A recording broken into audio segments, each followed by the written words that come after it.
आगे की कथा का वर्णन करते हुए सूत जी बोले, हे शौनकादिक ऋषियों, आप सभी आगे का प्रसंग जानने के लिए अति व्याकुल दिखाई दे रहे हैं। ऋषिगण ध्यान से सुनो, हम राजा परीक्षित की कथा सुना रहे हैं। यह एक कटु सत्य है कि मृत्यु निश्चित है। फिर भी राजा परीक्षित को सर्प काटने का अत्यधिक भय उत्पन्न हुआ और सुखदेव जी के एक स्थान पर स्थिर नहीं रहते। फिर एक सप्ताह एक ही स्थान पर बैठकर राजा परीक्षित को कथा कैसे सुनाते रहे और श्री शुक जी को राजा ने किस प्रकार पहचाना, आप सभी के मन में सिर उठा रहे इन सभी प्रश्नों का उत्तर भी देता हूँ।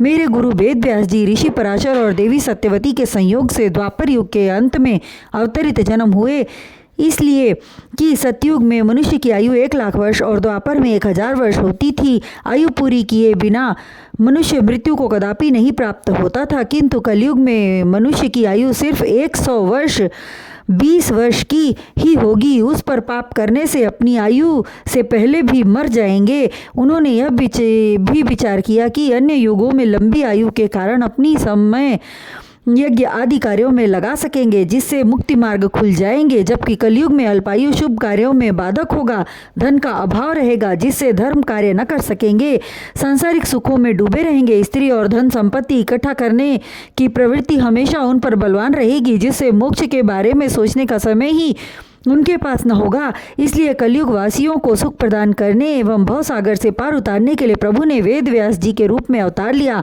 एक दिन गंगा किनारे बैठकर वेद व्यास जी विचारने लगे कि कलयुग वासी मूर्ख होकर सत्संगति नहीं करते, अज्ञान और अंधकार में तृष्णा को सुख मानते हैं। यह विचार कर उन्होंने इस इच्छा से ऋग्वेद, यजुर्वेद, सामवेद और अथर्ववेद बनाया, जिसे अल्पायु होते हुए भी कलयुगी पुरुष पढ़ सके एवं भवसागर से पार उतर जाएं। चारों वेद बनाने के पश्चात शूद्र एवं स्त्री को वेद पढ़ने के योग्य नहीं समझा। तब उन चारों वेदों के सार को लेकर महाभारत एवं 17 पुराणों की रचना की, जिसका अध्ययन करके हर कोई आसानी से उसके तत्व को समझ सके और भव से पार हो जाए। ऋग्वेद वाचक पैल ऋषि, सामवेद वाचक जैमिनी ऋषि, यजुर्वेद के वाचक वैशंपायन जी और अथर्ववेद के वाचक अंगिरा ऋषि हुए। महाभारत पुराण को मेरे पिता श्री रोमहर्षण जी ने पढ़ा। महाभारत पुराण में 1,00,000 श्लोक हैं, उन्हें पढ़ना एवं सुनना अति पुण्य है। महाभारत और 17 पुराण बनाने के बाद भी जब व्यास जी का चित्त शांत न हुआ, तब वे सोचने लगे कि मुझे अपनी सृजन कार्य करना चाहिए, किंतु कौन सी कथा की रचना करूं। इसी विचार में गंगा तट पर बैठे सोच रहे थे कि देवर्षि नारद का आगमन हुआ। नारायण नारायण।